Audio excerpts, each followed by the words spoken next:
Hi, I'm Kim Hutchinson. I'm the Executive Director of the Virginia Farmers Market Association, and I'd like to say welcome to our program today. This is the first of a new training series that we are doing in partnership with Virginia State University called Farmers Selling Online. This series includes trainings on key topics of interest to farmers selling online direct to consumers. Today's training is Farmers Selling Online, Choosing a Platform. This web-based training is brought to you by the Virginia Farmers Market Association in partnership with Virginia State University's Small Farm Outreach Program.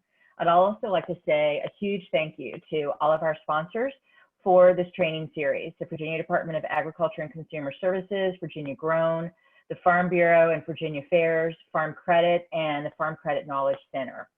For those of you that don't know the Virginia Farmers Market Association, we are a statewide association that focuses on the sustainability of Virginia's 356 plus farmers markets. As a convener and a collaborator, the Virginia Farmers Market Association brings experts, thought leaders, and passionate individuals together from diverse interest groups to address and support the needs of states' farmers, farmers markets, and the local food system. Now more than ever, during the difficult and unprecedented times of COVID-19, VAFMA continues to work to advocate for and strengthen the connections between farmers markets and local producers in order to help maintain sustainable businesses, engage and improve our communities, and improve our local food systems. We do this while showcasing Virginia's bounty, creating a unique connection between food producers and consumers, and building safe community locations to access Virginia grown and produced nutrient-dense food. Our facilitator for today's training is Michael Carter Jr. He is the Small Farm Resource Center Coordinator with VSU's Small Farm Outreach Program. Michael is an 11th generation farmer and is the 5th generation to farm on the Carter's Farm, his family's Century Farm in Orange County, Virginia, where he gives workshops on how to grow and market ethnic vegetables. With Virginia State University, he is a Small Farm Resource Center Coordinator for the Small Farm Outreach Program. Michael sits on the boards of the Virginia Association of Biological Farmers and the Virginia Food Shed Capital. He also serves as the state coordinator for the Black Church Food Security Network and as the food safety coordinator for the 6-state Farm to Table organization. Today's 90-minute webinar is for farmers who want to add an online store or online pre-ordering systems to their operations.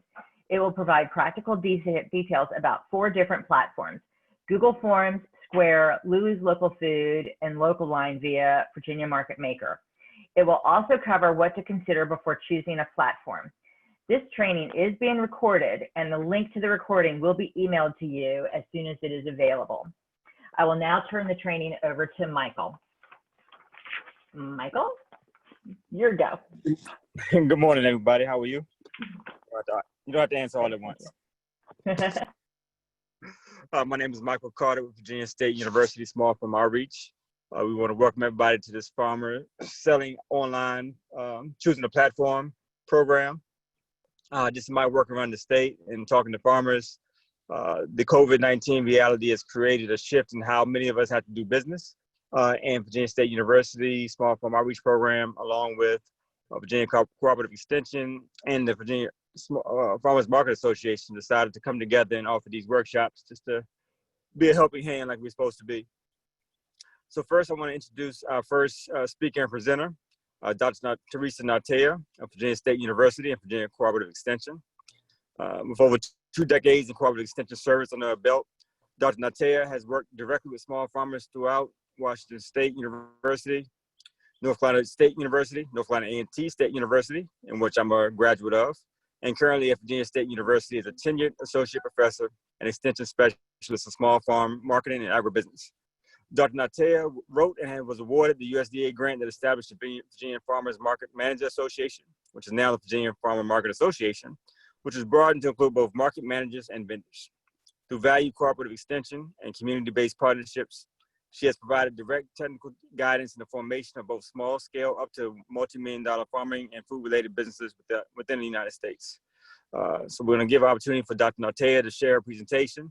We ask that you ask any questions you have in the chat, as not to disturb our speakers, and we'll try to address those questions as quickly and as often as possible, either in the chat or directly with our speaker.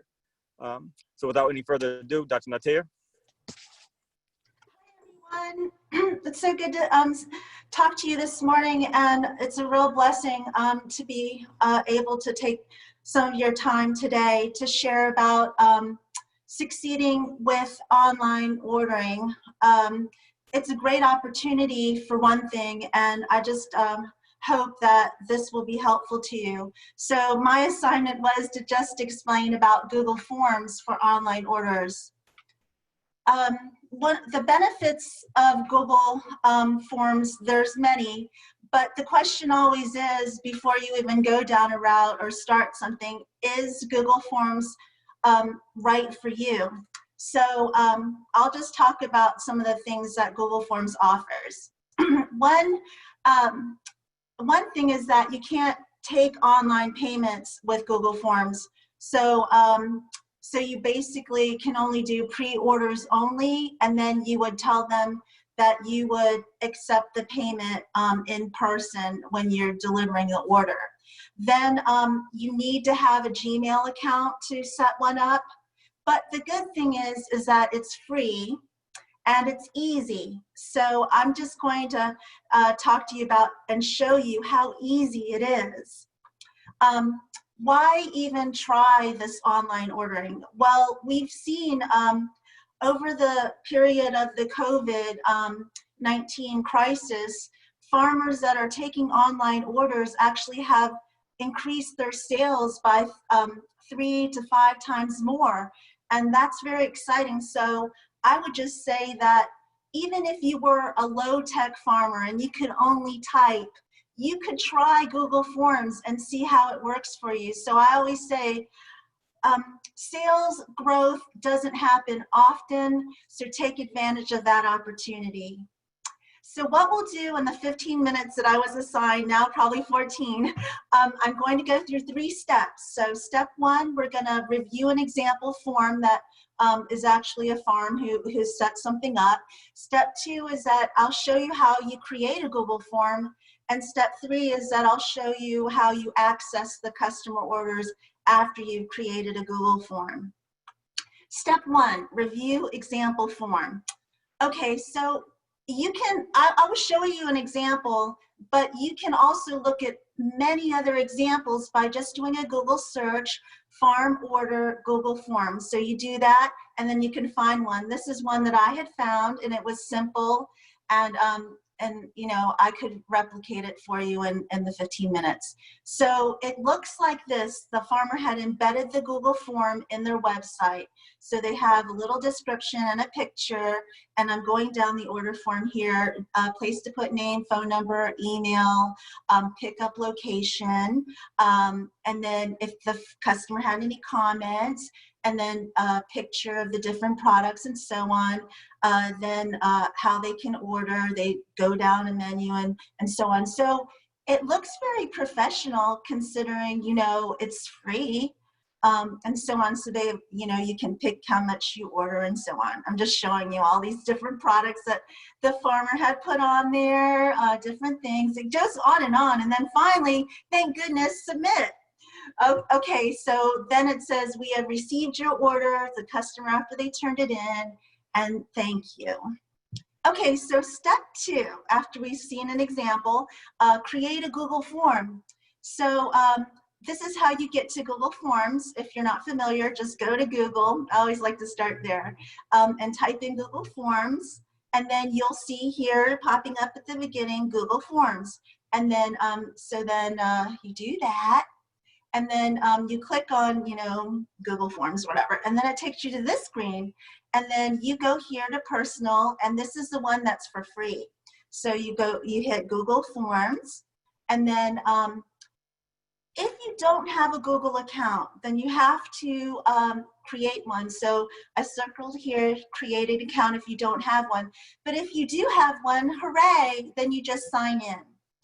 And then this is what'll happen. You'll get this set up, and it has form title and so on, and it's just one you type into. And so I'm just going to start there, see right here. And what I did is I just typed in those blanks, you know, farm, curbside, pickup, pre-order. This is an example, and it shows you that you can be as detailed as you want, or are not as detailed. However, I like to be detailed. I like to, you know, tell the person what they're getting into when they're doing this form. So it goes kind of through, please complete the form. That'll walk you through the order process. The pre-orders take at least 24 hours to process before they're ready to pick up, and so on and so on. And then here I even clearly say, we do not collect the payment from you online. It's your pre-order. We'll process for your payment, the items when you arrive, and blah, blah, blah.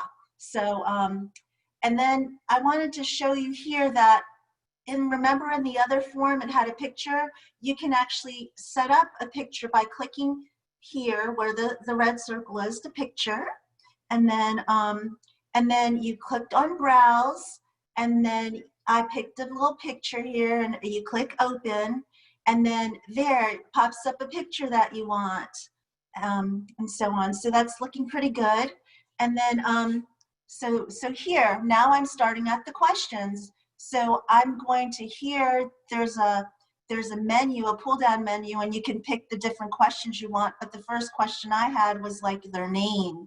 So I just picked short answer and then put in the name and so on. And it looks like this: short answer, name, last and first. And so it gives a place to put in their name and everything. So that you just made the first question in your Google form, and you just go on and forward. I did one for phone number, and then for the pickup location, then I just pick multiple choice and then fill in the little bits here. And then for instance, if you want to do like notes, or the customer puts in, you know, some kind of comment that they can't come out of their car or something, whatever it may be, and then you make that a paragraph so they can type in. And then, oh, hold on. Then if you look at this little eye that I, right here, if you click on that, then you can actually see the whole thing, how a customer would see it. And it has a submit. I kind of ended there for the example, but you see it's very, very easy. Anybody can do this with a Google account. So here, now I want to add the ones about the actual products, and you could have so many of these little things, but what I wanted to emphasize is to try to put some detail there, like how much it cost. Beads are sold by the pound, and please select how many pounds you would like. Maximum order is 3 pounds. I always like to put maximum order, that way it compels someone, oh, well, that's all I can get, I'll just try to get that many. So they'll likely pick 3 pounds and share it with their friends. So that's good for you. So then more detail is best. And then just see, that's how it looks. And then you just go on and put all your products like that. And then see right here, when a customer submits that order form that we just made, it's just going to say something like your response has been recorded. But I think more detail, again, is necessary, more of a sense of gratitude there for them doing the order form and so on. So this is how you correct that. You go to right here, I circle that, you click on settings, and then you type in here, confirmation message, just type in something different and then save it. And so I just made like a little confirmation message like, your order's been received. We'll prepare your order by requested pickup time. And when you arrive, please do such and such. And thank you so much. And we'll see you soon. So that's more like a nicer message for someone to receive, a gratefulness. Okay, so submit. So that's what'll happen. When they submit, they'll have that nice little message instead. Okay, so now we've done that. So step 3 is access customer orders.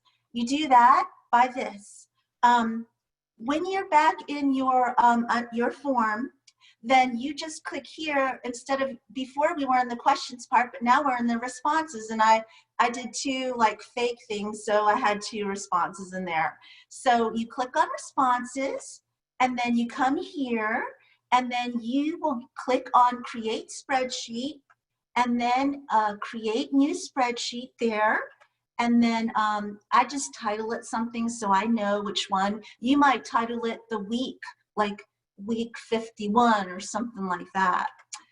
And then there you go. There's your instantaneous order form, and it plugs in people's orders as they fill in. So you'll always be able to, that's how you get it. I think that's exciting. It's not so hard, is it? Okay, so then also, if you need the link to send it to your customers so they know where to go for the form, I'll show you that. So you're back here on the questions part, and you click send. And then you click link, so it'll provide you a link. And that'll be right there, a very long link. So you want to do shorten URL. And so then it's a shorter link to paste in Twitter or whatever, because every character matters, Facebook or emails or what have you. And you Control-C to copy, and you paste it wherever you want. The other thing is, if you wanted to embed it into your website, then you click here, this little, those funny little thingies there, and then you can actually make it the size you want here, the form, you know, dimensions, and you hit copy, and then you can put it in your page and everything. And then if you want to share the form via Facebook, just click on these, or Twitter. Okay? And here I'm just going to test it and see. So I'm taking my little link, and it's always good to test the link to make sure when you copied, you might have left off one little letter, but that makes a difference and it won't work. So just test it before you do your sending out and stuff. So it does work, hooray. And then I wanted to tell you that you can actually use that little form that I had made as an example. You can use it and edit it yourself and make it what you want it to be, just to kind of get you started. So if you go to this right here, this little link, then you'll be able to edit that template and copy it into your own Google documents. So I'm just showing you here. You'll take that so-called link, and it'll go to this screen, and then you make a copy, and then you sign in, and voila, you have a copy of this template to manipulate as you see fit. But if you don't need it, then that's great too. You're very, very, you can pick up things great, so wonderful. So in summary, you do need a Google email account to use Google Forms. You want to keep your order form quite simple for your customers. Think about them, not always about yourself. How will they receive your form, and complete it quickly. And then I've made you a template, and you can modify that example as you see fit. And here's that template again. All right, and lastly, every accomplishment starts with the decision to try. So just try any of the options that you see and hear today. One of them, they will lift you up higher, and you'll have more opportunities.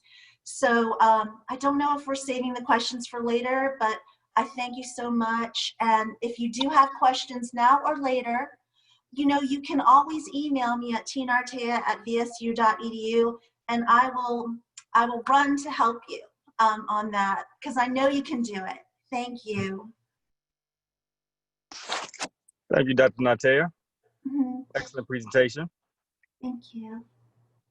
I think we all enjoyed and learned quite a bit from what you shared today. And if we have any questions, thus far, it's none in the chat, but I'm sure they'll email you if there are any questions. Absolutely. Or activate on the chat. Thank you again. Yes, thank you. Next, we'll have Ms. Mary Delicate from Virginia Farmers Market Association. Ms. Delicate, since 2009, has focused her work efforts on promoting local food. She provides marketing services, website design, and trainings like this one to help farms and farmers markets become more economically sustainable. Mary has also worked with an online food market for over 10 years, giving her a lot of experience with online farm sales and distribution. So again, without any further ado, we'll present Ms. Mary Delicate. Thank you so much.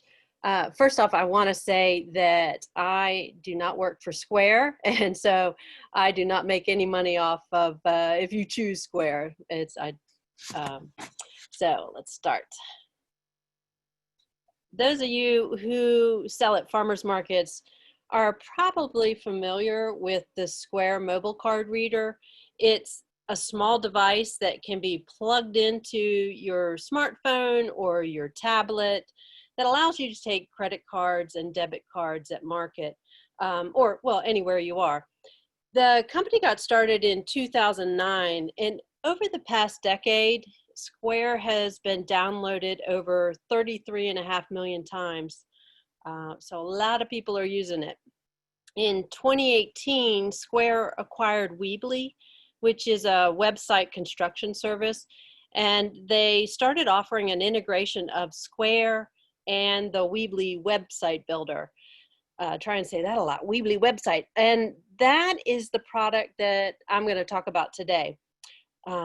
So the Square store wasn't built with farms in mind. However, a lot of farms use it. Of course, one of the main reasons is that a lot of farms were already using Square to track their inventory and take cards. And by Square made it so you can just add the online store to the Square account that you're using, the same one, and sync the inventory that's already in your Square account with your online store. To do this, you don't create a new account. You log into your Square and add the online store for free. Your online store is just another way to accept payments into your Square account. You can also use Square to take phone call orders or to send invoices. If you already have a website set up, you can use Square solely as a shopping cart, and you would just, log on to or go on to your website and add a link to the Square online store. Now, if you don't have a website, Square is a great way to create one. It's pretty easy and it's inexpensive. It's actually free. So with their free plan, your only cost, of course there is a cost, you knew that was coming. The cost comes when you make a sale. They charge 2.9% plus 30 cents per transaction. Then you can accept all major credit cards, plus Google Pay and Apple Pay, and Square has its own Square Pay. And for an additional fee, you can take PayPal as well. One tip is that if you're currently not using Square, you can ask someone, maybe a fellow vendor or a fellow farmer that you know, to send you a referral link. And that way you'll receive free processing on up to $1,000 in sales, and they'll get a reward as well for referring you. There are lots of advantages to using Square. There's no setup fee, like I said, no monthly charge, and you can automatically sync your inventory. That's if you already have a Square account, as I said, you can sync it to your online store. You can have unlimited products, and the web hosting platform is pretty fast. I will say I live in a city right now, so my internet, of course, may be faster than yours, but I did test it out on a slower internet, a DSL, and it worked great. I just recommend that you try it wherever you are to make sure that it works for you, but I haven't heard of a lot of people having issues with it. It is also mobile friendly. It has a nice customer interface so that, if you have customers that use use smartphones or tablets, they can do that, or do it using their computers. It's pretty quick to get set up and running. There's no wait list or anything like that, and it's fairly intuitive. It's a drag and drop site building. They also have helpful videos at each step of the way. And, you know, that's something I appreciate when it's actually in the editor. You can just click on the help video and it'll show you, okay, to add an item, you do this. And they also have a large database of questions and answers and a sellers community, and that's helpful. Square integrates with QuickBooks and other software, other accounting software. It also integrates with Instagram. So if you get to the point where you have a lot of Instagram followers, or you know you're comfortable with Instagram, you can tag products in your post and let your followers shop right from Instagram. Now that's a lot of pluses in Square's favor, but of course there are some limitations to using Square when it comes to online farm sales. The big one that I see is that it's not designed for farms. That was made very obvious to me when I set up an account and it asks you to choose your business category, and farm wasn't an option. This means that, you know, they have sort of a bricks and mortar mindset. It was designed more for restaurants and other stores. That doesn't mean you can't use it. You just have to use some workarounds, and that's certainly doable. One example is that when it comes to your inventory and setting up your stock, they divide the inventory by location. So when I'm thinking, all right, if I'm a farm, I have a total number of strawberries, say, pints that I can sell. And when I think of pickup locations, I'm thinking on farm and maybe a weekday farmer's market and a Saturday farmer's market. So in my mind, those are my pickup locations. And I actually want them to all pull from the same total inventory because I don't want to oversell the number of pints of strawberries I have. But with Square, you have to assign how much stock for each location, because I guess they're thinking, well, you're a bricks and mortar and you have what you have in the store. So it's a little bit different. And it doesn't mean you can't work with that. It just means you have to pay attention to your inventory. And if for some reason, you know, your Saturday market has lots of sales and you still have some unsold strawberries over at your, your farm store, you can move the stock. It's easy to do. And one good thing is that they have email reminders that you can set up that say, you know, your stock's getting low at this location. Do you want to, add to it? So that's helpful. Another thing that I noticed is there aren't timed buying periods. Some of the platforms that are made specifically for farms allow you to open and close the store automatically. With this one, you need to manually toggle sales on and off. Very easy to do. It's just something you'll have to remember to do. And I recommend definitely, because of this, you want to be, well, I guess always be very clear on your website about when and where items can be picked up. You want to keep your store updated and, make a reminder list for yourself, or, make it a habit of on Thursdays, I log in and update my online store, that kind of thing. The other thing is for variably priced items like meat. It's a little more time consuming and difficult to add. You can't just put in, okay, I want to sell this chicken for $4 a pound and then add in the pound increments. You'll need to set it up where you have, you list out each chicken and how much it costs and the poundage. It's certainly doable.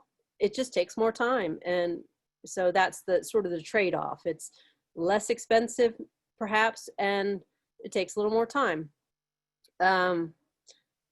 Let's see. And then if you are part of an online farmers market, Maybe your farmer's market during this time has started using an online platform.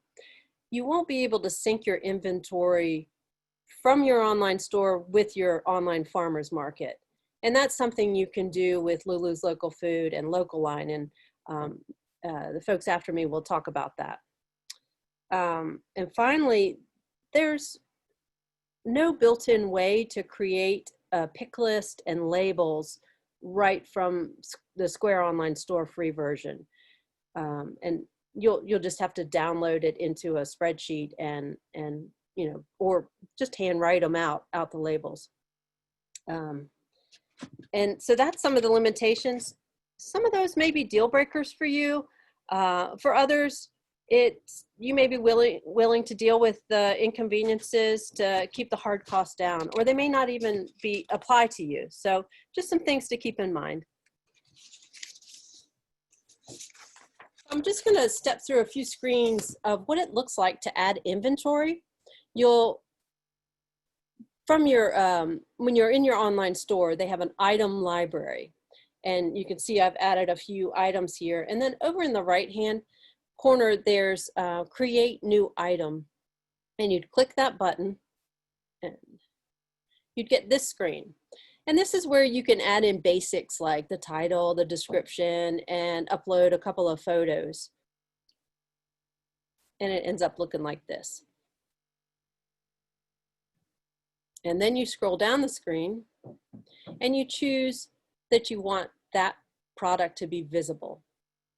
If this is a cool thing about it, if you say you had a few hours to where you can actually concentrate on uploading your inventory,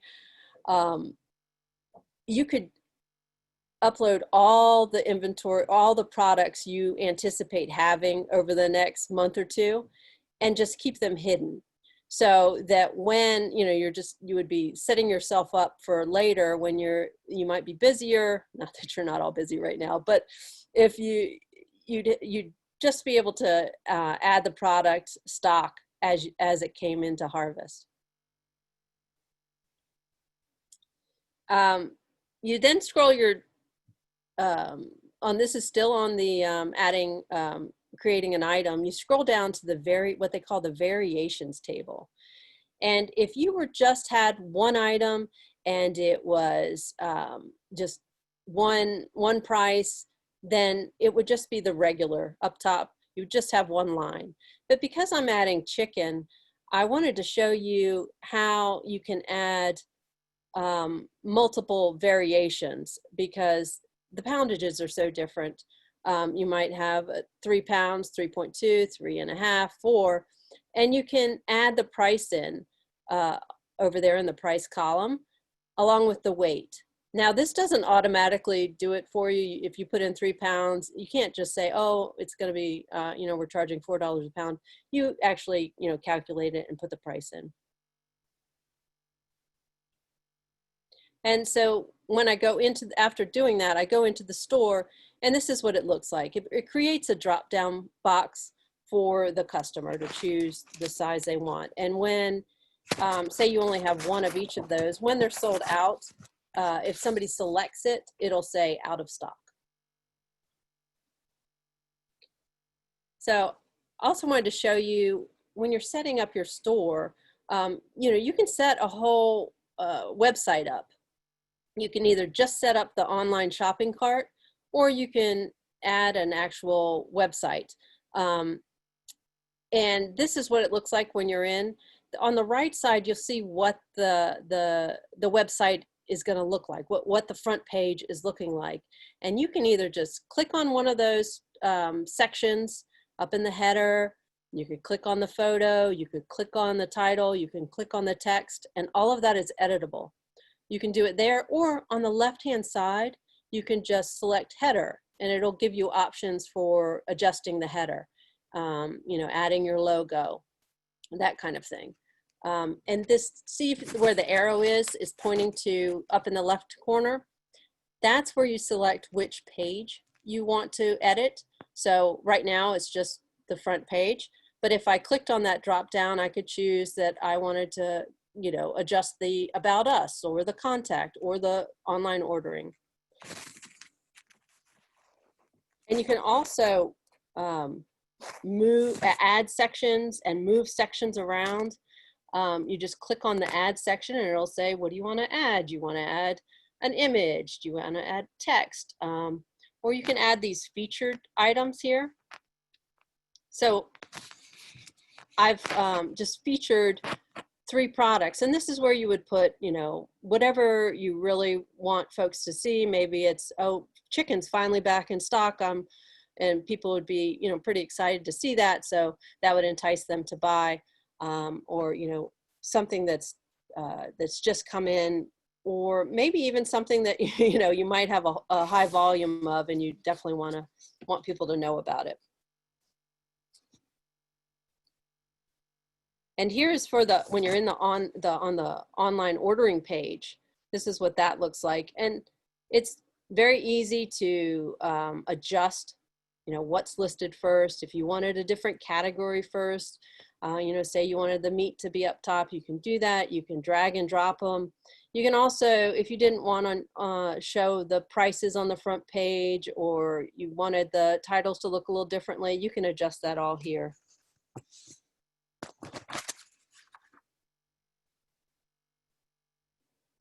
And then once you have your sales, you can download your orders by going into, it's the orders tab. And you can download them into a CSV file. You can either, I mean, you can view them on the online store if you just prefer to maybe, you know, write names on bags that way.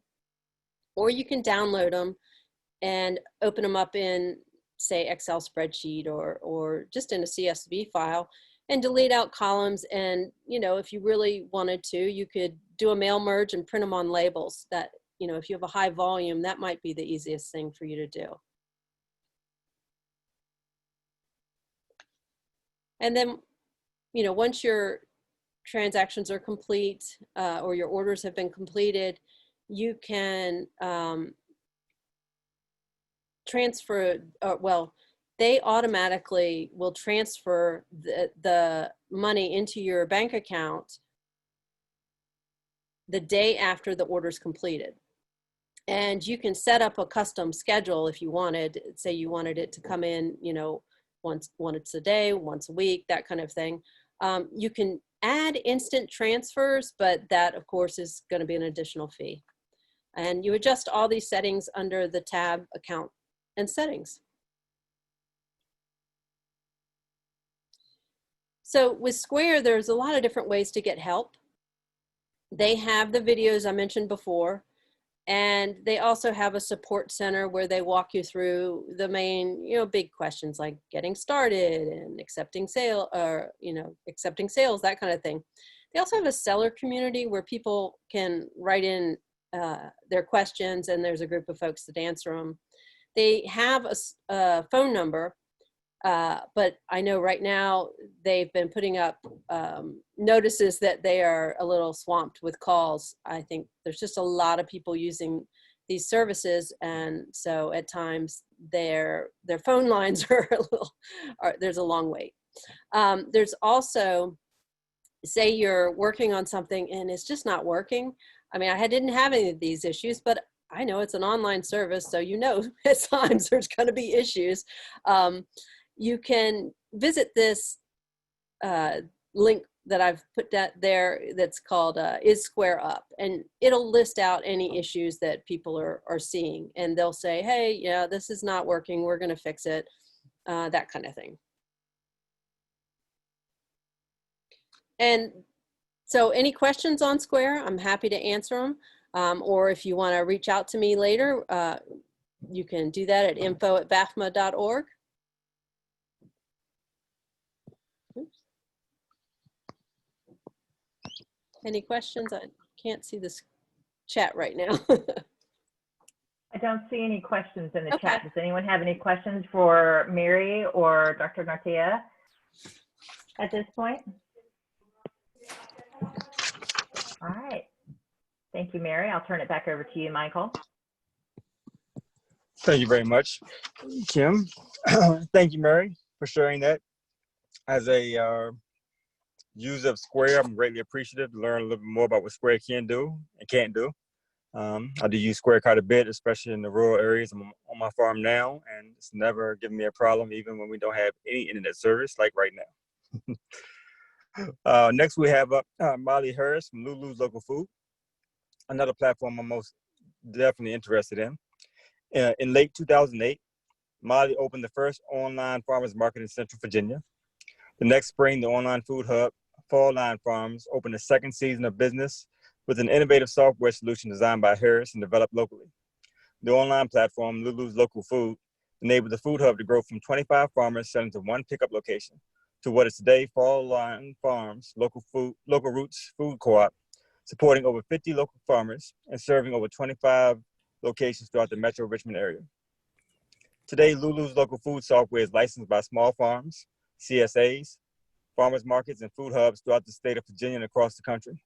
As the founder of this ever-expanding project, Harris has involved herself in many aspects of the local food movement in Virginia, including serving on the executive committee for the Virginia Food System Council. And without any further ado, Molly Harris of Lulu's Local Food. Hello, everyone. And thank you for this opportunity, Kim and Mary. I really appreciate it. It's an honor to be able to be with you today and to share with you an option for selling your food products online in multiple facets. You want to share your screen? Is it? Oh, is it not? I can't. You click the green button. Is it not letting you?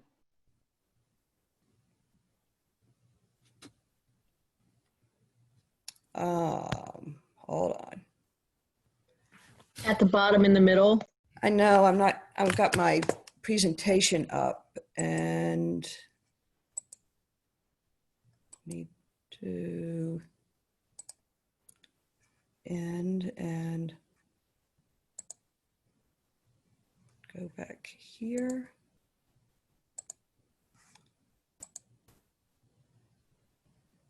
Shoot. Can't get back to your screen. It's not coming up.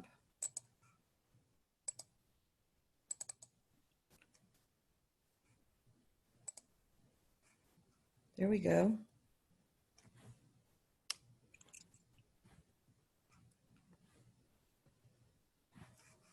Do you want me to bring it up on my screen? Yeah, here we go. Here we go. Okay. Okay, share screen.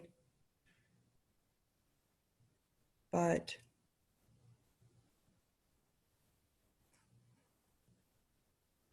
what have I done? There we go. Okay. All right. Is that good? Nope, don't see it. You got to hit share screen. You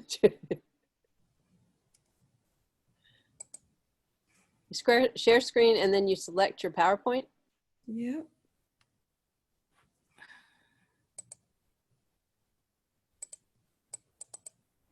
There? Yay, that Yay. did it. Okay. All right, everyone. Sorry about that. But now it's not working. For me, though.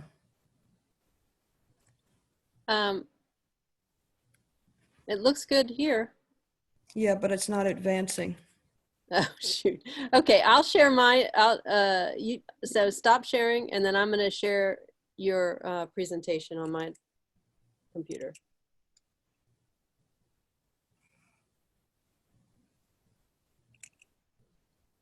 Yeah, somehow I got mixed up. Okay, take it away. There. Okay. It's still not advancing. No, I have to advance it. So you'll tell me when. Okay. Yeah. Okay. So The Lulus Local Food Program is a cloud-based online sales solution. It is very flexible in that it can meet the needs of individual farms as well as CSAs, farmers markets, and online food hubs. We will run through here, go to the next slide, Mary, how that works and a lot of the questions that you may have. We were originally developed, the program in 2008. It was opened as an online module for farms to be able to continue selling at farmers markets, reaching their customers throughout the winter season. We actually opened on November 1st. And then later in 2013, we redesigned the program, and that is the one that you see now. Next. We are currently serving over 500 farms in the platform through the farmers markets, online food hubs, as well as individual sites. Next. And so if you are signing in and selling as a vendor with an existing market, then the cost of the program is based on the fees from the individual market. If you wanted to use the software for your own farm, that is an option for you to set up the set up your farm selling yourself, and that would cost 2% of the sales. Next. So to get started in using the program, it's very easy to go to an online farmers market that is using the software, and you'll find down in the bottom footer under additional links a place to become a producer. If you click that, then that takes you to the online application, and you would fill out the application for that market, and there's an automatic send that sends an email to the market manager letting them know that your application has been sent and they need to review it and approve it. You'll get an email back stating that you've been approved, and you can apply to multiple markets. The application is like the general college application that once you fill it out one time, it sticks with you and follows you through to all the different markets. So you only actually have to fill out the application once. And then you get accepted at the various markets and can sell through them using your single inventory list. Next. You can also set it up for your own farm. And here are examples here of farms that have licensed the software themselves to sell their products straight from the farm, and either have customers come pick up from the farm, or they could set up the markets where they sell as their delivery locations, and then have customers come and meet their customers at the markets.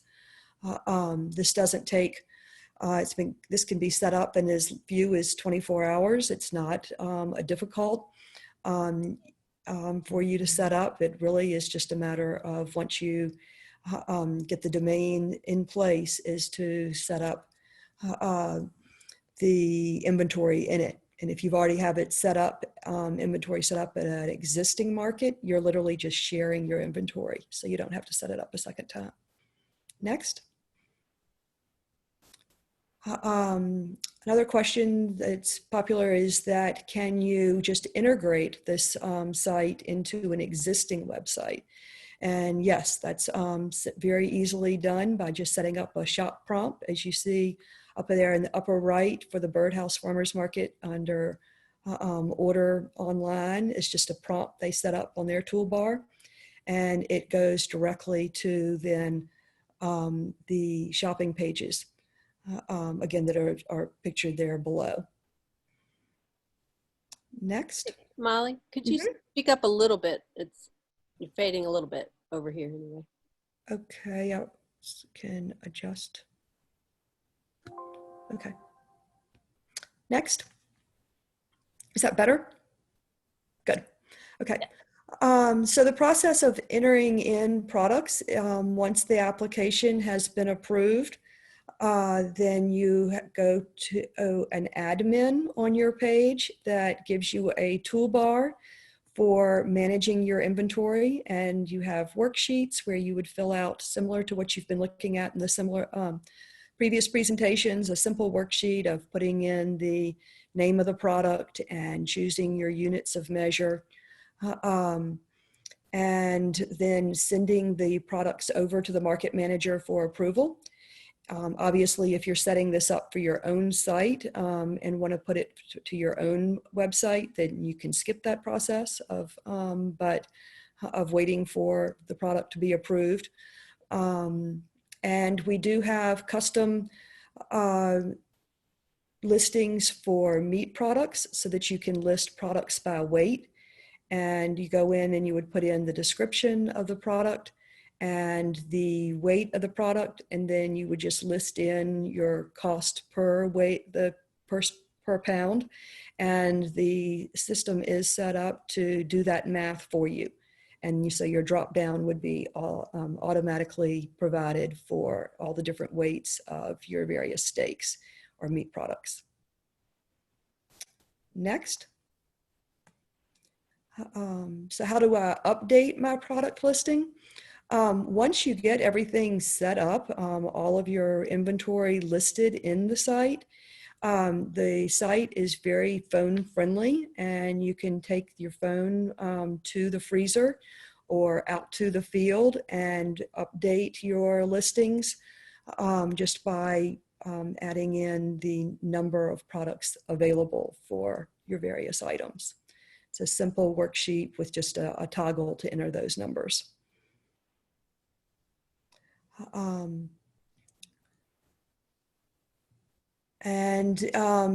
You do not, the buying pages are live, so you do not oversell your products.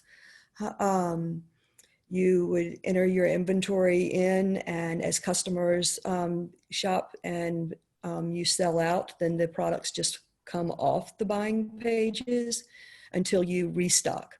And this product would be across all markets. If you're selling at multiple markets and selling on your own site, when you restock, it would go up live to the overall entire inventory. Next.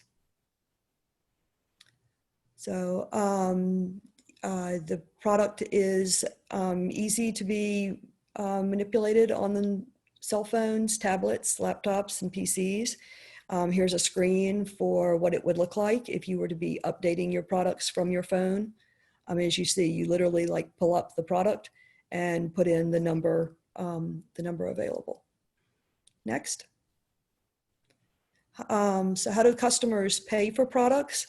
We have the ability to use PayPal or Stripe that comes embedded into the program, and you would collect all your customer orders there and then just transfer them over to your bank account. Next. So credit and debit card fees are not charged directly to the customer unless you set that up. We have several opportunities for you to be able to set that up, but the payments come to you, and then you can charge your customers either membership or donations.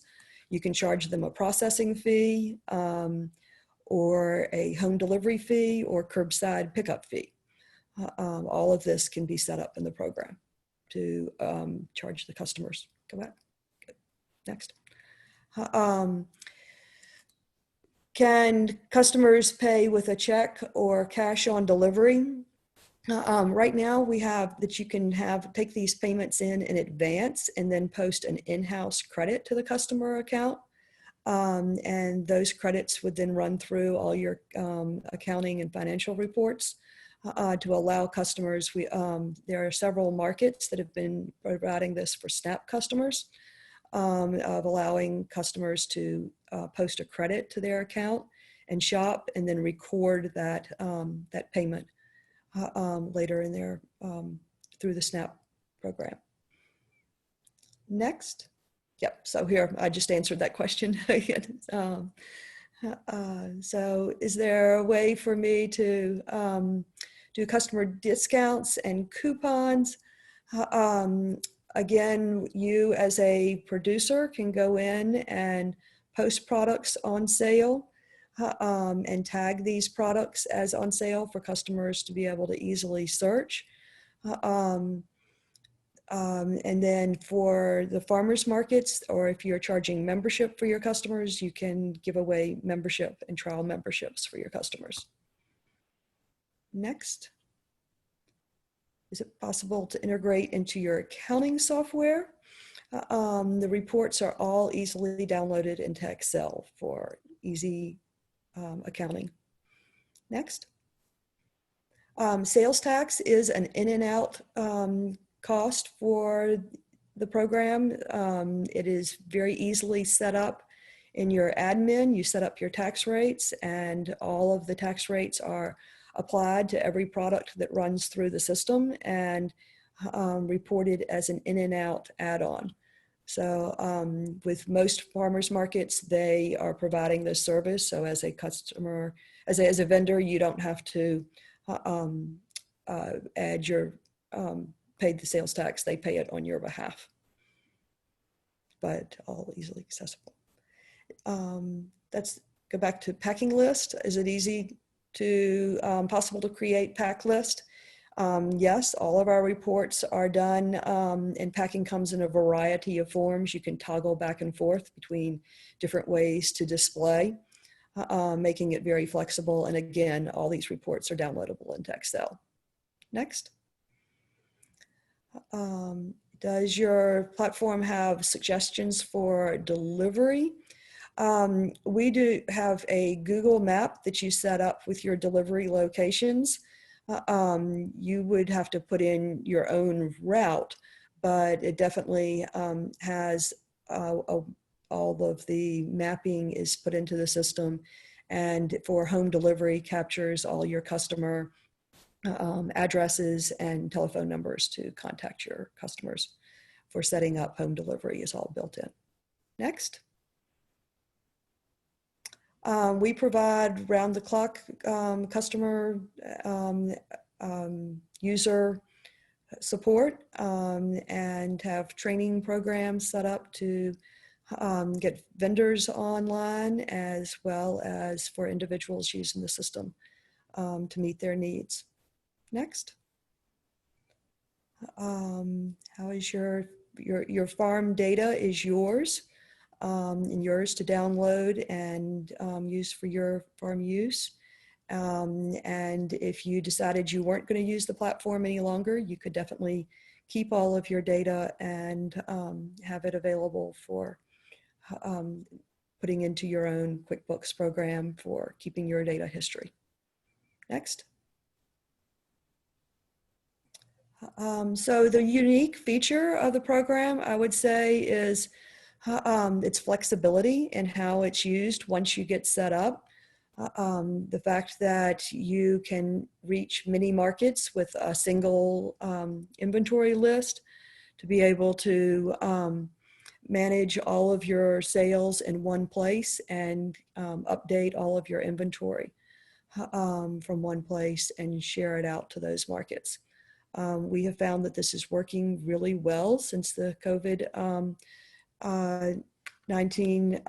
and all the restrictions that have put on markets.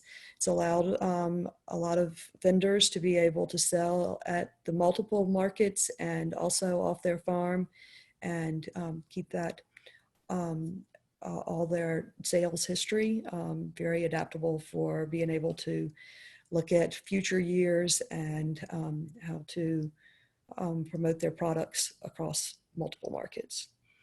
Next. So we have found that this program has simplified things tremendously for farmers markets, as well as CSAs. Having them be able to get set up, it's a low cost entry, making it so there's very little risk that you take in using the platform. And we found that everyone that seems to get on and use it, that they're most stay with it and find it the best solution that they going forward in navigating online sales. Next. The program is supported by Virginia Fairs, which is a nonprofit foundation in Richmond, Virginia, that was founded in 2004 to strengthen rural farms and businesses throughout the state of Virginia. Next. And so my contact information is here. I encourage you to reach out if this is a platform that you think could help. Love to work with you, help you get set up, whether it be for your individual farm and just putting a shopping cart on an existing site, or whether you need a website, don't have one. There's no cost up front to just be setting up a site and starting your sales. If you're already selling with one of the farmers markets in the state that's using the platform, again, it just will allow you to reach more customers and more venues, and we're here to help. I'd love to hear from you.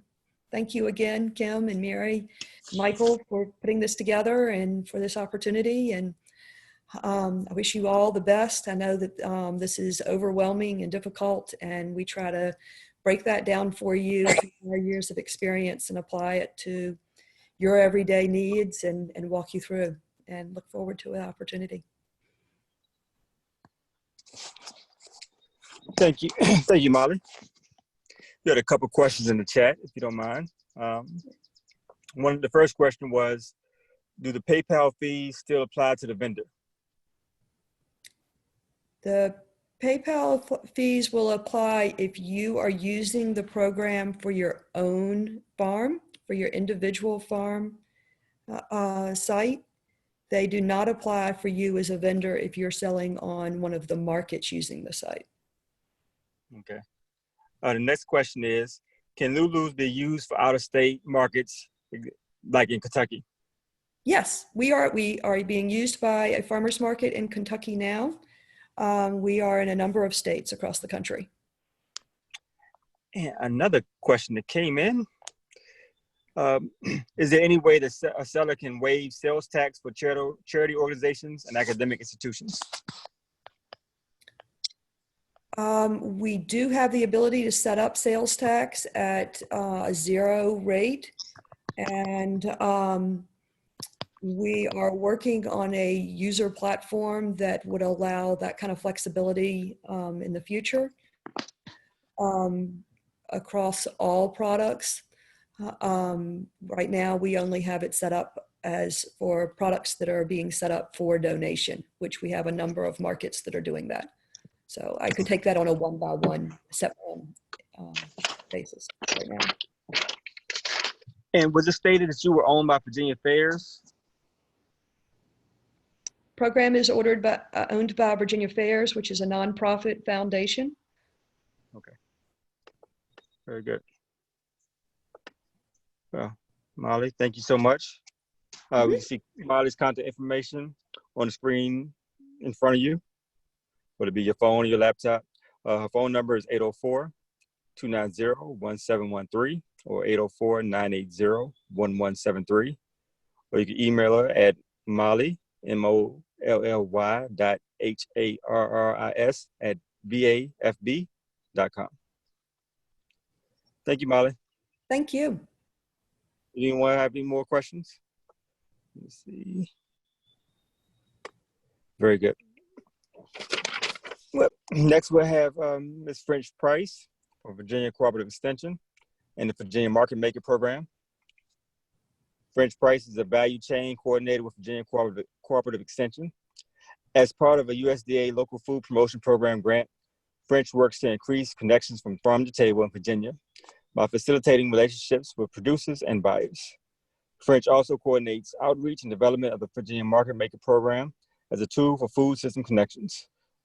I know personally that site is very valuable for both farmers and retailers, and I'm looking forward to hear what French has to share with us in light of this new COVID-19 reality.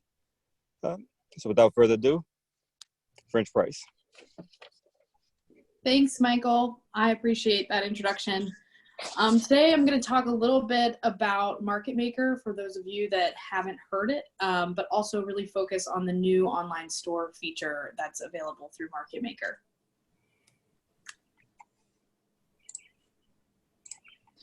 So first I'll share what Market Maker is, how to register with that, then how to sign up for Local Line, and save some time for Q&A. So Market Maker is an online platform that's really a database of local food. It is a program of Virginia Cooperative Extension, and we have partnered with other organizations across the state to try to sort of manage all of the data around farms and the entire value chain to start to get a really strong list, kind of a comprehensive list of all of the farms and food businesses across the state. It's a national program that's present in at least 20 states. I think that's increased since COVID, but it's not just for farmers. It's really for anyone in the agricultural supply chain. So we have distributors, we have produce brokers, we have processors and packing sheds. Really, it's kind of the entire a view of the entire system. So there's 4 main features of Market Maker. The searchable map is number 1. That is where buyers or producers or other farmers can go on and search for different types of businesses, products, and that can be seen in either a map or a list. But that's one of the main features that people associate with Market Maker.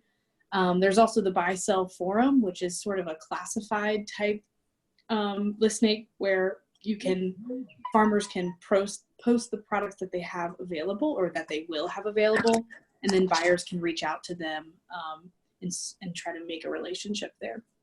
There's also a market research tool, so you can learn about maybe the demographics or different competitors that are in your market area. And what I'm going to be talking about the most today is the new online store feature. So we've worked with a third-party company to kind of offer a online store to be integrated into your Market Maker profile. All of those features are free for anyone in Virginia to use, thanks to Virginia Cooperative Extension, the Department of Agriculture and Consumer Services, and Farm Credit. They support the site and allow it to be free for everyone. For the first couple steps, I'm going to fly through these steps to register for Market Maker because I'm hoping most of you are already registered. We've had some other webinars before, but if you have questions about this process, don't hesitate to reach out to me. So to register, you'll just go to va.foodmarketmaker.com and you'll find the register button. Then you can go through and select your business type. For this, you want to select what you would consider yourself to be your main business type, so farmer and rancher.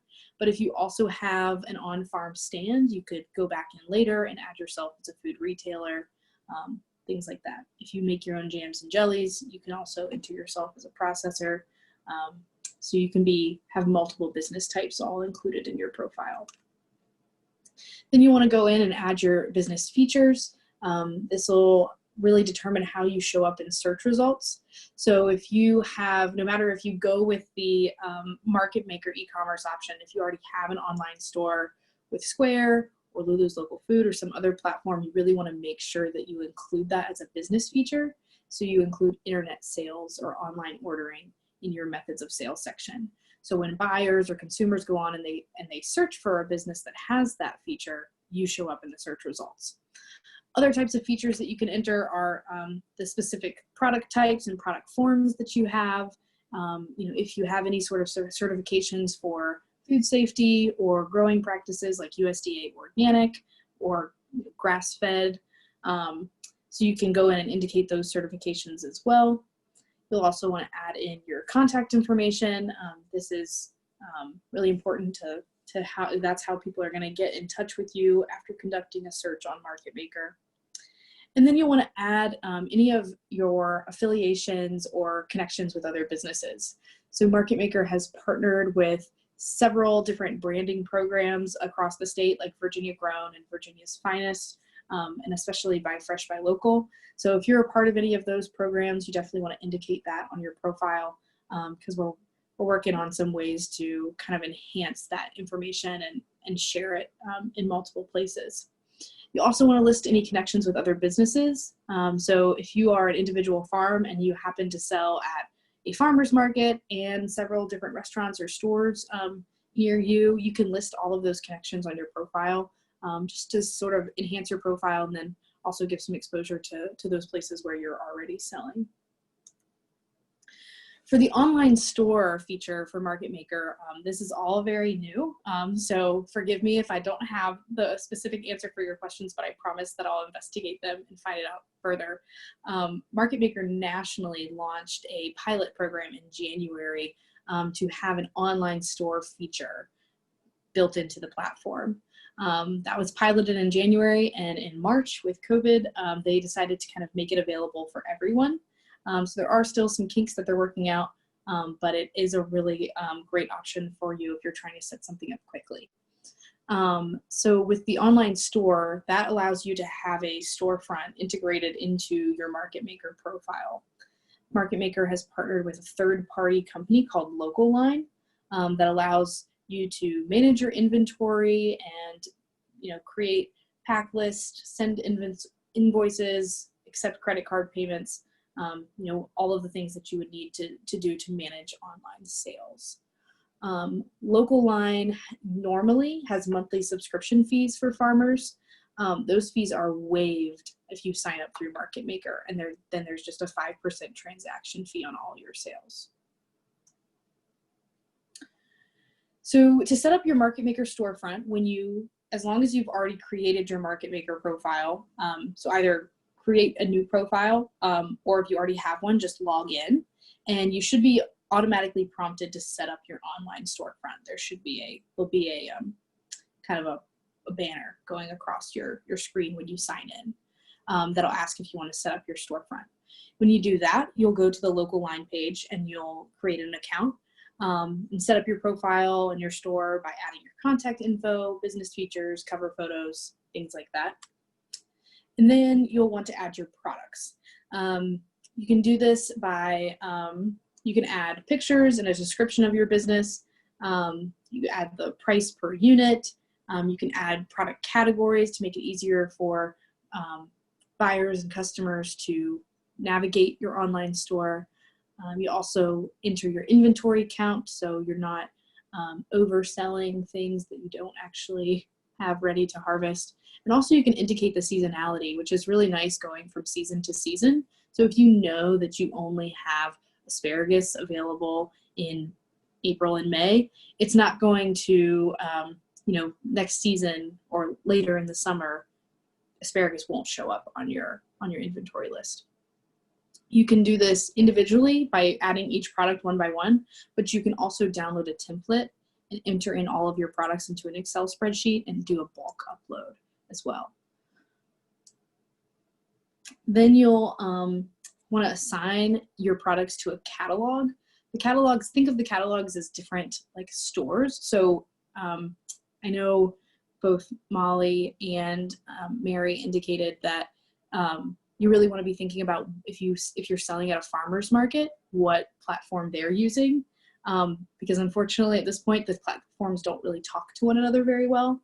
So if your farmer's market is using Local Line and you also want to have an online store on your homepage, you can share different catalogs with your homepage versus your farmer's market. So, you know, if you only want to have fresh cut flowers available at the farmer's market, you don't want to be messing with delivering those, then you would only show that in the farmer's market catalog. So you can manage your catalogs that way. You can also add product categories, as I mentioned, to help it be easier to navigate your profile. So this is what it would look like to the producer, where they have the different categories listed here. So rather than seeing all of your products that you have available, they can sort it out by category. You can also use this to toggle between maybe like farmers market customers or direct to consumer sales versus wholesale sales. So, you know, if you only want to sell things by the case to wholesale customers, you can make that a category as well. So for the payment portion of it, this is optional to accept online payments. You can work out through Local Line. You can send invoices. So, you know, if you want to pay upon pickup or something like that and collect checks or cash payments, you can do that. The online payment portion is optional, but it is offered through either Stripe or Square. So in order to do that, you would go to your My Store section of your Local Line account and select which gateway, Stripe or Square, you want to work with. And then once you log in with your Square or your Stripe account, then there'll be a Pay Now button that consumers will see on your page. If you don't set up your account in Local Line, then there won't be a Pay Now button. They can still place orders, but then they'll get an invoice to know that they have to pay when they pick up or pay upon delivery. You can also add different delivery or pickup locations. For delivery, you set the zip codes that you are willing to deliver to, and once a customer enters in their zip code, that will determine whether or not they're offered the option of delivery. So, you know, if somebody lives outside of your county or outside of the radius you're willing to deliver to, they don't even see the option of delivery. You can set in your, you know, a minimum purchase requirement for delivery, or just a flat fee for delivery, so that, you know, those options are built into the site. You can also set your lead time. So if someone's placing an order on Monday, and it takes you 48 hours to prepare an order, they won't get Tuesday as a delivery option.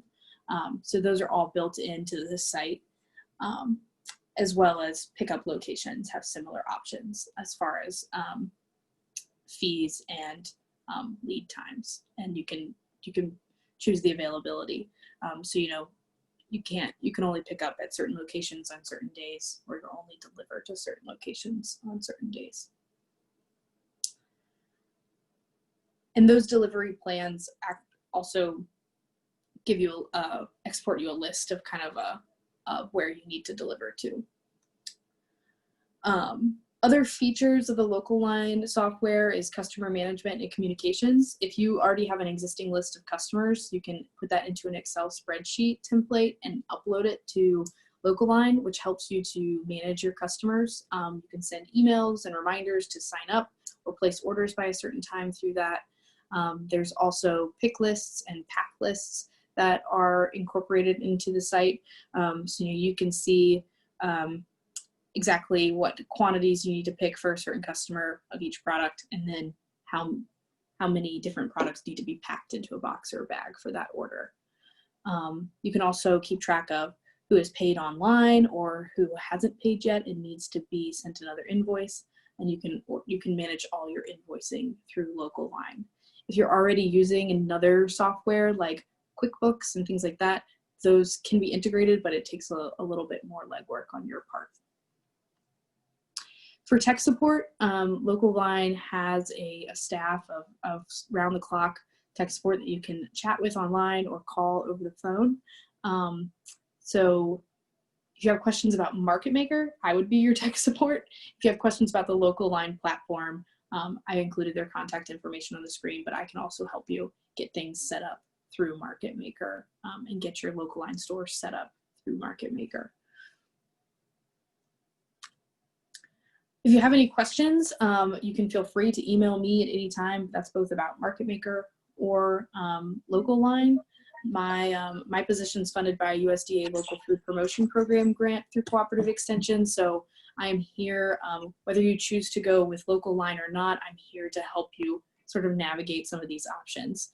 And I will say that if you do go with one of the other platforms, Square, Lulus Local Food, or one of the other many options out there, I can help you figure out how to include that link to your store on your Market Maker profile, so that people can access whatever online store you do choose in your Market Maker profile. And we also have an extension topic page that has fact sheets to sort of directions about how to sign up for Market Maker, how to set up your online store. So if you're one of those people that likes it in a written version, we have it written down and available digitally on our extension topic page, which I've included the link to. So Any questions that for was, Frank? that was a lot very quickly. I'm pulling up the chat now so I can try to read through some of these questions. Well, I know I have a question, which you or anyone else can answer, but what is the difference between Stripe and Square and Clover and some of these other POS systems? I'm not well versed, I guess, in the differences. I think Stripe is kind of like a competitor to PayPal, where they accept credit card payments. And then with Square, like Mary mentioned, you can have a full, you can have a website with Square. Square has an app that you can take credit card payments in person at the farmer's market or on your farm stand. And you can, and I think Clover and Square are competitors. Gotcha. So We had a question from my herbalist friend, Julie. Is Venmo used for payment as well? I haven't heard of any farmers that are using Venmo. It is an option. Venmo and Apple Pay is just kind of a way of paying over your phone. So Venmo, you would download an app, you create an account and connect that account to your bank routing information so that you can accept payments and eventually, export those payments to your bank account. And you can also make payments through Venmo as well. I know there have been, and there's no fees associated with it, I don't think, or it's very minimal. I know there have been some issues with Venmo as far as if there's any suspicion for any reason that any of the payments are associated with illegal activities, then they can kind of freeze them. And there's not, I've heard horror stories of people never getting that money back. So that's my one. I personally use Venmo, but as for running a business, I would just caution against that. But I do know that Apple Pay is pretty secure, but it's limited to just Apple users. Gotcha. And how about with Cash App and Android Pay and Google Pay? I mean, I think there's so many different pays. Are they all about the same, or they shouldn't be used for the marketing, for farmers markets and things like that? I mean, I think it's a great option, especially, knowing my peers, how they don't ever have cash on them. I think it's a great option because no one leaves house without their phone. And most people do have either Venmo or Apple Pay. I'm not super familiar with, I know you can pay over Facebook now too. So it's really just a decision on what the vendor is comfortable with. But for at least a local line platform, I know that it's only compatible with, like, built into the website, it's only compatible with Stripe or Square. But if you want to accept, if you're doing door-to-door deliveries and you want to offer Venmo as a form of payment in that way, you totally can accept that, just like cash or check. But you just need to indicate that in your accounting system. You'll have to manually enter that person paid via Venmo. Very good. And I guess this question is for all of you all. How are you seeing, I guess, our older demographic farmers making that adjustment to this new technology wave of how to pay as opposed to with cash, with checks? Is it an easy adjustment, or is it something they're not adjusting to as well?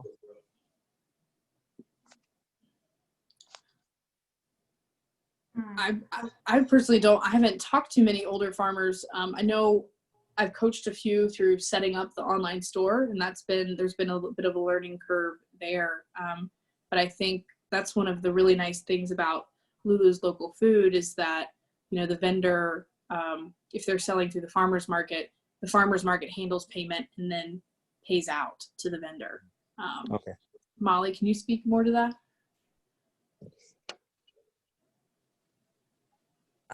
Yeah, I spend a lot of time working with the older farmers, who don't have as much experience with this on a kind of a one-on-one basis, trying to walk them through it. The ones that have the stick-to-itness will figure it out and make it work. And then there's the option, obviously, of being a vendor at a market where the market manager takes care of it. but it just kind of really depends on the individual's experience of operating. They've done shopping online themselves. It's pretty easy to understand and to set up. Gotcha. Hey, Molly, do you allow, I guess, set up for coupons and vouchers for your customers to use? We do not allow for vouchers from vendors. Now you could do that. Again, yes, we do if you're selling off your own farm, but if you're selling through the market, then the vouchers and any kind of promotions like that are through the market and at the market level, not at the vendor level. But then again, vendors have come up with ways of just promoting products for sale by just listing them as a sale item and writing in sale in the description and changing the price. So it definitely can be done, but as far as us having little gimmicks built in, they're at the market level.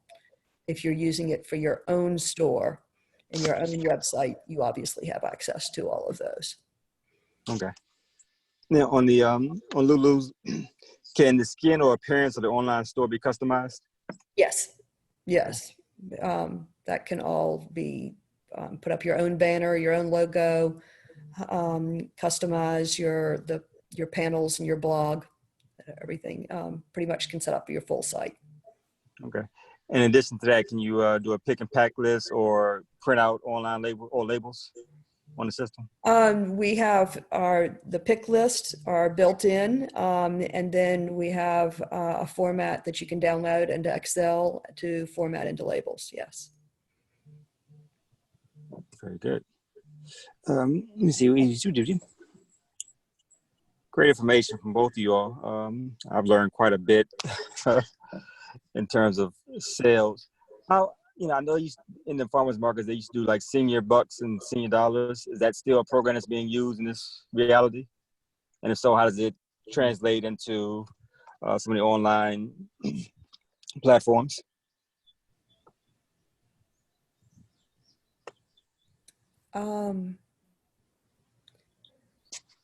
Senior bucks being used at the farmers market?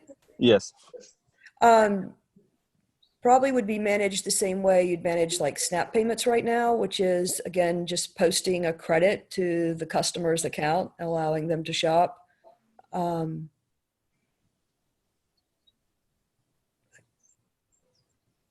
Okay. French. Are you also able to print labels on local line? I believe so. I'm curious what you mean by labels, like price. If you're talking about like price labels, price labels or packaging labels, any point of sale labels you may need. Oh, with the customer's name, yes. Yeah. Yes, that's a part of the I guess the pack list that's exported. Yeah, the pack list. Mm-hmm. And is there have variable weight items handled in local line? Yes, they do have an option for that and how to manage that in your inventory. Very good. As we're approaching 1:30, are there any more questions that any of you all have?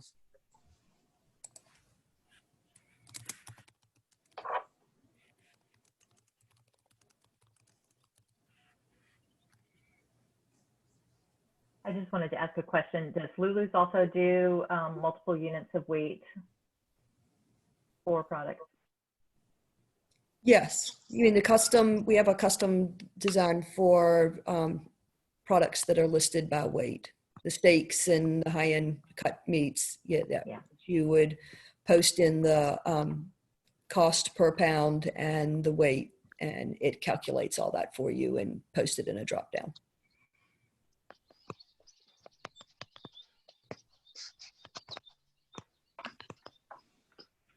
That's great. Any other questions?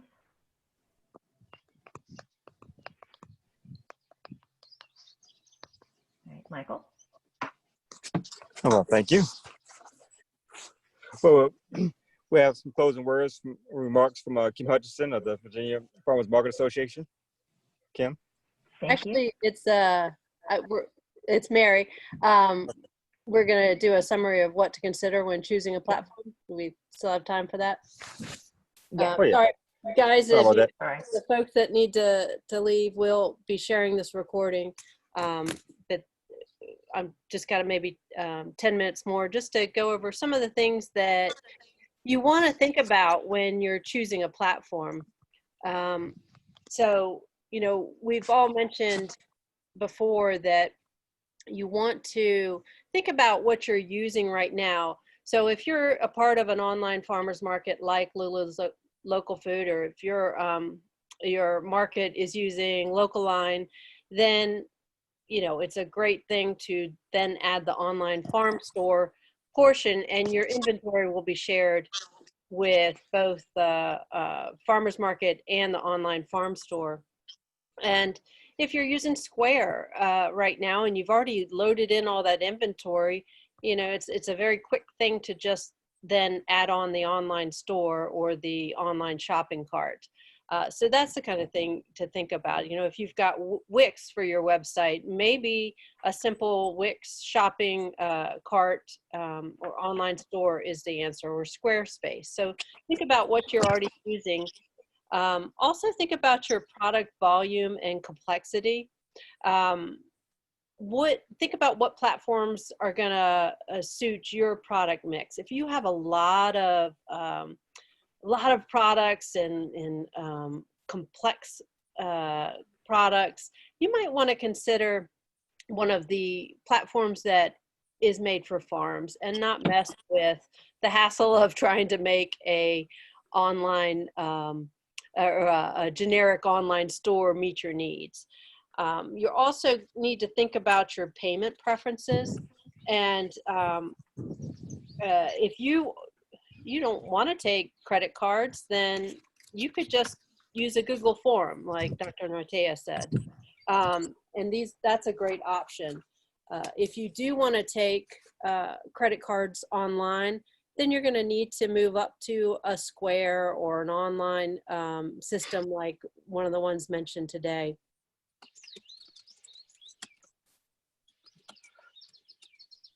Also, as we all know, you know, there's wide variation of internet speeds around the state. And if you have slow internet, you might want to go on and try each of the platforms. Make sure you can navigate them easily given your particular circumstances. Also consider your capacity in terms of time, technical ability, and financial, what you can afford.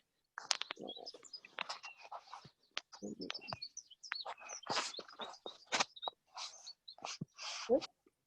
Sorry, I'm having a little technical. All right. Also, look at or talk to the other farmers you know. What are they using, and do they like it? Especially folks that have similar products to you, or you know, similar systems and operations.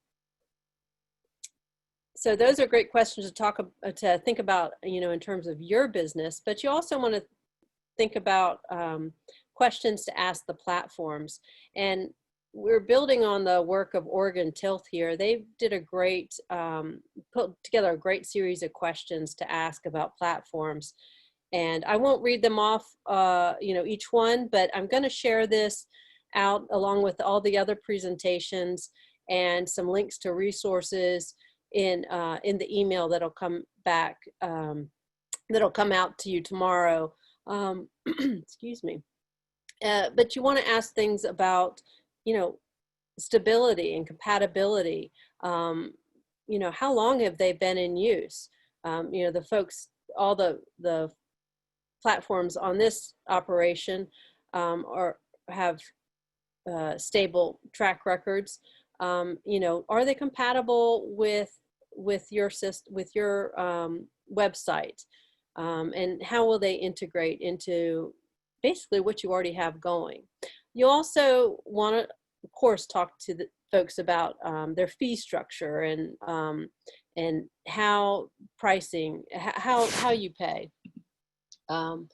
And how easy is it? You know, look at how you enter the products.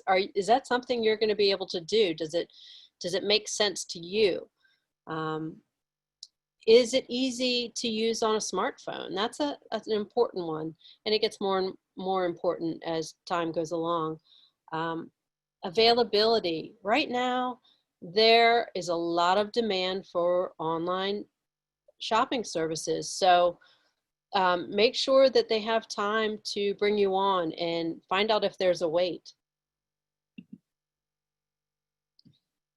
Payments are a big deal, and you'll want to ask them, you know, can you take cash on delivery? Can you use EBT? Can you use all these various systems that we've talked about, the ones that are important to you?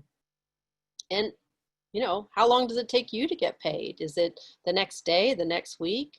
You want to ask these questions. And what kind of IT support do they have? You know, do they have any training available? You'll also want to ask about fulfillment. You know, we've talked a lot about pack lists and labeling. You know, that's good questions to ask. And always want to ask about sales data. And what are they doing with the data that you use? Is it yours? And then just a good question to ask is, you know, what other features does your platform offer that I should know about? And just in closing, there are so many people going online right now that all the online platforms are dealing with way more traffic than ever before. So a good rule of thumb is if your system is acting a little wonky and, you know, you're having a tough time making it do what you want, close it down, give it a little time, and reboot. Try again. It may not be you. So that is one of the key takeaways I will give you is just close it down, try again. Thanks. I'll turn it back over to Michael or answer any questions anybody might have.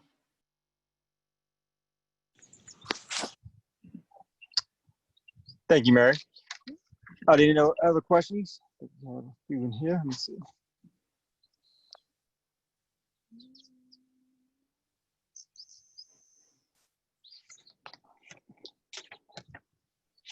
If there's no further questions, let's see. Kim, would you like to share or do some closing remarks for us? Sure, thank you very much. I'd like to say thank you to Michael Carter with Virginia State University for facilitating this training, as well as, you know, a couple months ago when we started talking about putting together trainings and tools specifically targeted towards farmers. So thank you for asking us to work with you to do this and helping to facilitate the training today, as well as our upcoming trainings. I'd also like to say thanks to all of our presenters, Molly Delicate with VAFMA, Fred Price, the Value Chain Coordinator with Virginia Cooperative Extension, Molly Harris, the founder of Lulus Local Foods, Dr. Teresa Nortea with Virginia State University. She's an associate professor and extension specialist.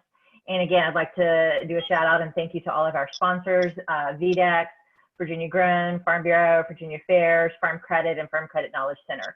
For those of you who like learning via webinars, please join our e-news mailing list to get notified of all of our upcoming webinars. You can join via the front page of VAFMA's website. It's www.vafma.org. We will be sending out the link to this presentation as soon as it's available. It'll probably come out to you tomorrow. As part of that link email that you will receive, excuse me, there also will be the contact information for all of our presenters today.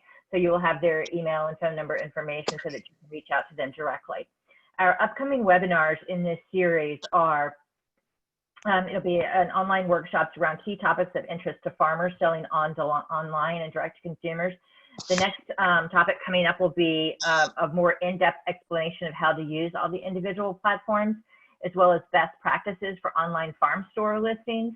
We'll do, we have Pam Miles and Eric Bungo over at VDEX that will be doing packaging and labeling and food safety for your products. We will be working on a business management webinar, as well as the all important, especially during this time, how to tell your story and your product story. So for marketing and social media. So thank you all for participating today. And again, thank you to all of our speakers for being here and Michael for facilitating. We look forward to having you hopefully join us for the rest of the series. Y'all have a good rest of the week. Thank you.